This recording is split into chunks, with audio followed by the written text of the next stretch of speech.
Bir yilda repetitorda tayyorgarlik ko'rishingiz uchun siz qancha pul sarflaysiz? Keling, hozir shuni ko'rib chiqamiz. Ya'ni siz tibbiyot oliygohiga topshirmoqchisiz va bir yil uchun siz jami qancha pul sarflagan bo'lardingiz? Agar siz sentyabr oyidan boshlab keyingi yil avgust oyigacha tayyorgarlik ko'rgansiz deb hisoblasak, ya'ni 11 oy tayyorgarlik ko'rgansiz deb hisoblasak, qancha pul sarflardingiz? Xo'p, agar siz 11 oyda darsga qatnashadigan, to'liq darsga qatnashadigan bo'lsangiz, biologiya va kimyo bo'yicha jami 264 ta dars bo'ladi ekan. 264 ta dars uchun siz bitta darsda minimal 50 ming so'm deb hisoblaydigan bo'lsangiz, siz shunda 13 million 200 ming so'm 264 ta dars uchun to'liq o'qigan bo'lardingiz.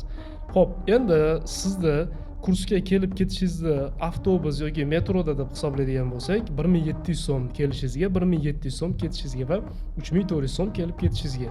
264 ta dars uchun sizni kelib ketishingizga jami 897.600 so'm pul kerak bo'lardi. Endi sizda kundalik xarajatlar uchun minimal 20 ming so'm ishlatadigan bo'lsangiz, sizda 264 ta dars uchun 5 million 280 ming xarajat qilgan bo'lardingiz, kunlik minimal xarajatlaringiz.